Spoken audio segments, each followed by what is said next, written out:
Pêche et exploitation de la pierre dans la carrière artisanale de Mafuta, voilà deux activités de l'économie bleue essentielles pour la survie de nombreuses familles, mais en mal de conciliation. Les pêcheurs dont des zones de pêche côtoient les carrières dénoncent les effets néfastes de l'extraction de la pierre. Ils accusent les casseurs de pierre d'être en partie responsables de la raréfaction du poisson. Selon eux, cette exploitation anarchique de la pierre dans le lit du fleuve asséché détruit l'habitat naturel du poisson, leur zone d'engraissement et de reproduction et perturbe l'écosystème, notamment en période de crue. Comme ils sont tentés de casser les pierres, ça détruit les endroits là où on peut faire les activités de pêche. Donc le problème qui est là, c'est qu'on ne s'entend jamais.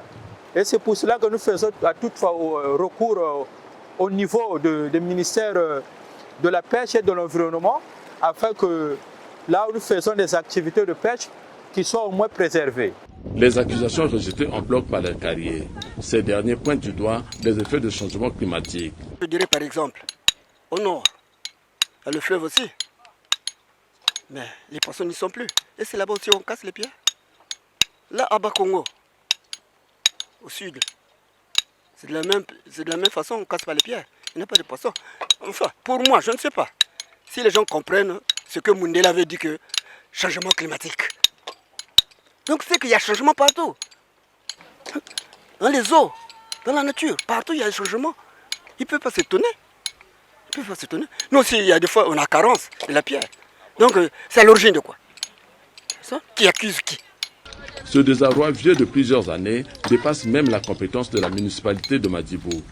Les dispositions seraient prises, je pense qu'au niveau de la superstructure de l'État, dans le contexte d'une gestion en interministériel, ce qui aurait pu avoir des répercussions également à notre niveau, parce que le maire d'arrondissement, par définition, assure le relais du gouvernement. Ce différend, bien que latent et d'apparence anodine, pourrait dégénérer s'il n'est pas traité en profondeur.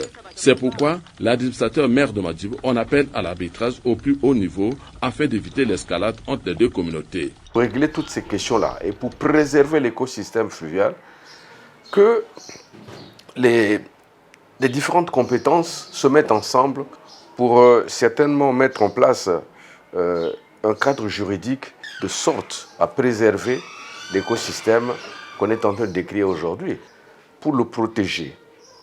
La protection vient aussi de l'environnement, pour préserver l'écosystème. L'économie fluviale, là vous avez ce qu'on appelle aujourd'hui l'économie bleue. La pêche intervient, il y a la navigation.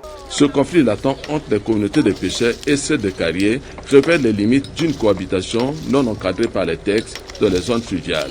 Et s'il n'est pas résolu, c'est toute une partie de l'économie bleue locale qui risque de sombrer faute d'arbitrage et de dialogue interministériel.